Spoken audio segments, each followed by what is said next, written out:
आप सभी को जय मसीह की। प्रभु आप सभी को बहुत आशीष दे कि आप परमेश्वर के वचन को सुनते हैं और मानने की कोशिश करते हैं और उस पर चलने की पूरी इच्छा रखते हैं और कोशिश करते हैं। प्रभु का अनुग्रह आप पर बहुत आयत से हो। और इसी के साथ साथ हम ये आशा भी रखते हैं कि जो वचन, जो रिकॉर्डिंग्स आप लोगों के लिए की जाती है, आप इसको सुनने की पूरी कोशिश करते हैं, क्योंकि इसमें आत्मिक उन्नति है आपकी, और इसमें आप ही का फ़ायदा है, और इसमें आप ही की आत्मा का विकास होगा। क्योंकि आपको नीति वचन के द्वारा बुद्धि, ज्ञान और समझ की बातें सीखने और सुनने के लिए मिलेंगी, और उन पर आप चल भी पाओगे। प्रभु का आत्मा आपसे बात भी करेगा, आप चुनाव भी कर पाओगे। और इसी के साथ साथ जिन लोगों के पास समय ज़्यादा नहीं होता, जो बिजनेसमैन है, वो फ़ोन में भी पढ़ने की पूरी कोशिश करें 10 से 15 मिनट। लेकिन अगर आपके पास समय है तो इसको भी सुनने की पूरी कोशिश करें, या फिर अपने घर पे पवित्र बाइबल का नीति वचन एक एक अध्याय तारीख के हिसाब से पढ़ना शुरू करें। तो हम शुरू करते हैं नीति वचन 21 अध्याय, और आज 21 तारीख है। तो पहली आयत से हम पढ़ेंगे। राजा का मन नालियों के समान, नालियों के जल की नाई यहोवा के हाथ में रहता है। जिधर वह चाहता है उधर उसको मोड़ देता है, फेर देता है। अगर आपको लगता है कि आपके पति विश्वास में नहीं आ रहे हैं, आपकी पत्नी विश्वास में नहीं आ रही है, आपके माता पिता विश्वास में नहीं आ रहे हैं, तो आप इस वचन का उपयोग कर सकते हैं कि प्रभु, उनका मन, मेरे परिवार वालों का मन तो तेरे हाथ में है, तू जहाँ चाहे वहाँ मोड़ सकता है। उनका मन तेरी ओर फेर दे प्रभु, ताकि उनके प्राण नाश होने से बच जाएं। और दूसरी आयत में लिखा है, मनुष्य का सारा चाल चलन अपनी दृष्टि में तो ठीक होता है, परंतु यहोवा मनों को जांचता है।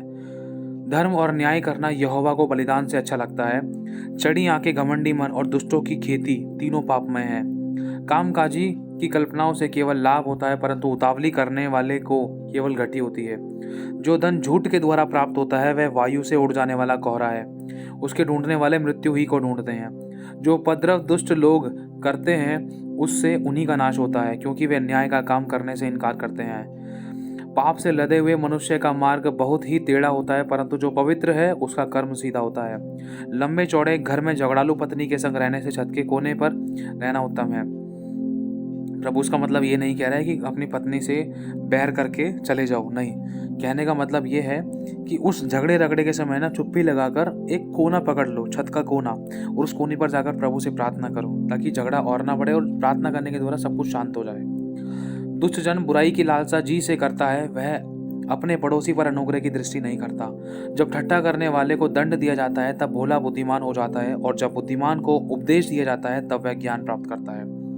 धर्मी जन दुष्टों के घराने पर बुद्धिमानी से विचार करते हैं। ईश्वर दुष्टों को बुराई में उलट देता है। जो कंगाल की दुहाई पर कान ना दे, मतलब जो कंगाल की बातों पर, जो कंगाल की ज़रूरतों पर, कहने का मतलब अगर कोई पुकार रहा है कि भाई मुझे ये चाहिए, मुझे वो चाहिए, मुझे रोटी चाहिए, वो पुकार पुकार कर कह रहा है मुझे कपड़ा चाहिए, मैं नंगा हूँ, मेरे पास ना तो कुछ खाने के लिए है ना कुछ पहनने के लिए है, तो कोई कंगाल पुकार रहा है, तो प्रभु कह रहा है जो कंगाल की दुहाई पर कान ना देगा वह आप पुकारेगा और उसकी सुनी ना जाएगी। गुप्त में दी हुई भेंट से क्रोध ठंडा होता है, और चुपके से दी हुई गूंज से बड़ी जलजलाहट भी थम जाती है। न्याय का काम करना धर्मी को आनंद और परंतु अनर्थकारियों को विनाश ही का कारण जान पड़ता है। जो मनुष्य बुद्धि के मार्ग से भटक जाए उसका ठिकाना मरे हुए के बीच में होगा। जो राग रंग से प्रीति रखता है वह कंगाल होता है, और जो दाख मधु पीने और तेल लगाने से प्रीति रखता है वह धनी नहीं होता। दुष्ट जन धर्मी की छुड़ौती ठहरता है, और विश्वासघाती सीधे लोगों की संति दंड भोगते हैं। झगड़ालू और चिढ़ने वाली पत्नी के संग रहने से जंगल में रहना उत्तम है। बुद्धिमान के घर में उत्तम धन और तेल पाए जाते हैं, परंतु मूर्ख उनको उड़ा डालता है।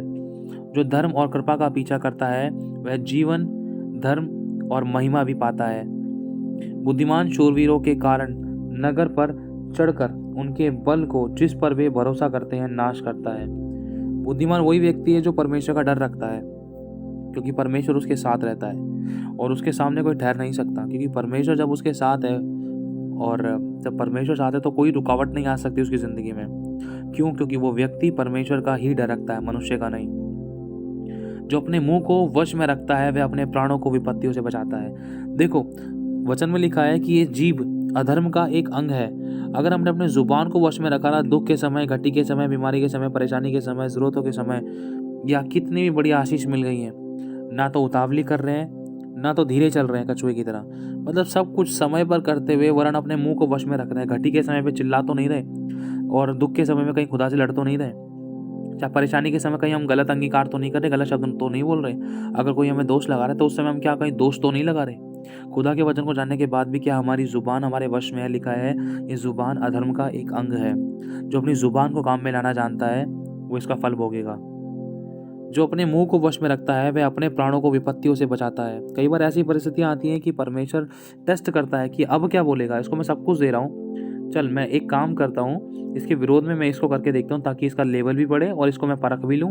और कई बार शैतान भी ऐसे ट्यूनिंग करता है कि ऐसे लोगों को खड़ा कर देता है कि कहीं न कहीं उपवास रखने के बाद भी मुँह से कुछ ऐसे शब्द निकल जाते हैं जिससे कि उपवास की सारी सामर्थ्य निकल जाती है, छेद वाली थैली में से। तो हमें अपने मुँह को वश में रखना ज़रूरी है। क्योंकि लिखा है, क्रोध और हत्या। हत्या कहाँ से शुरू होती है? क्रोध से। क्रोध कैसे होता है? ज़ुबान से।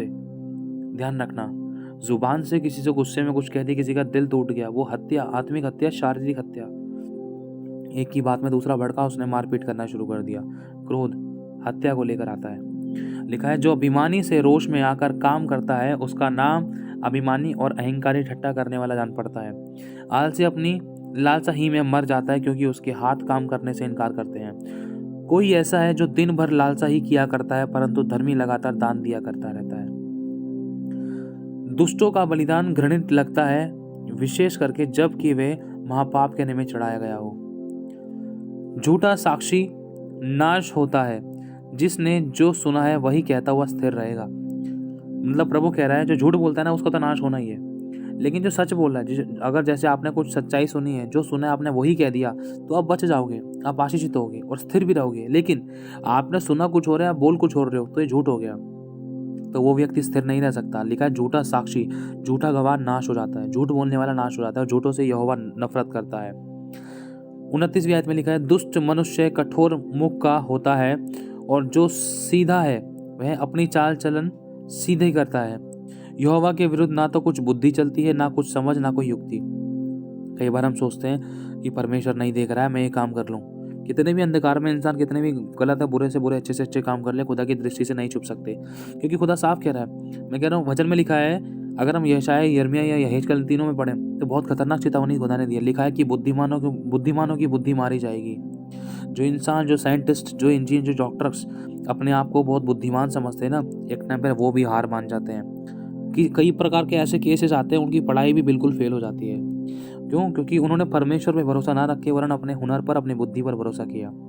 लिखा, क्योंकि यहोवा के विरुद्ध ना तो कुछ बुद्धि चलती है। देखो, हम साइंटिस्ट को लेकर भी देख सकते हैं, और कई बार हम डॉक्टर को लेकर भी देख सकते हैं। ये कोविड के चलते हुए कितनी जानें चली गई थी, डॉक्टरों ने भी अपनी जान खो दी थी। लिखा है, और ना कुछ समझ है। और मतलब परमेश्वर कह रहा है, यहोवा के विरुद्ध में ना तो कुछ बुद्धि चलेगी किसी की, ना तो कुछ समझ चल सकती, ना कोई युक्ति चल सकती। कोई परमेश्वर के लोगों को और परमेश्वर को फंसा नहीं सकता है। लिखा है, युद्ध के दिन के लिए घोड़ा तैयार तो होता है, परंतु जय यहोवा ही से मिलती है।